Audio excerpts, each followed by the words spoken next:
The Italian-American Football League concluded its 2023 season right here in Toledo with the Parma Panthers defeating the Firenze Guelfi for the championship in the Glass Bowl. Hard to believe, but we're about to begin a new IFL season next week right here on BCSN. This week, Justin Feldkamp and Mason Lowry are in Italy to meet with all 9 teams. But first, the guys took in a special event before IFL Media Days.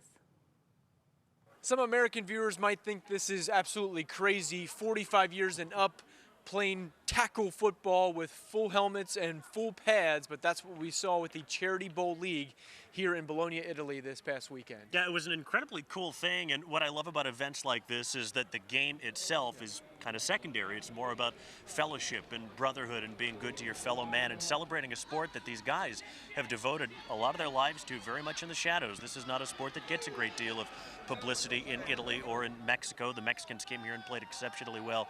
I'm not going to leave here thinking about the football itself. I'm going to think about the Mexican players bringing their families and chanting Mexico, Mexico, rah, rah, rah in full voice after 3 hours of football. That's what a night like this is really about, along obviously with the charity component. The movement master of the veterans, the older players, started in 2010, but only 5 years ago we opened this association called the Charity Bowl League.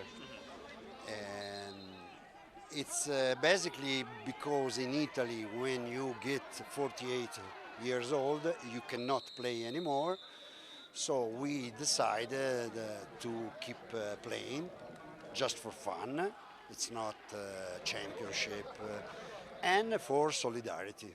To be able to play the game of football again after 15 years of not playing a game, all the motions going into it were the same as, when I was in my late 20s, early 30s playing this game. So to be here with a lot of my former teammates and go through that whole experience again was special, something I never thought I'd be able to experience again. So besides the broken rib, great experience, great to be part of an event with the charities involved and with all these guys.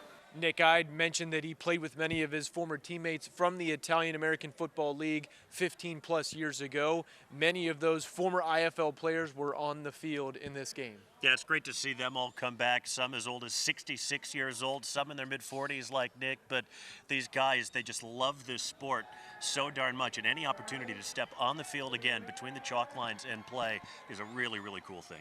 Straight up dedication, broken rib and all, they were still out here competing somehow, some way. For Mason, I'm Justin in Bologna, Italy.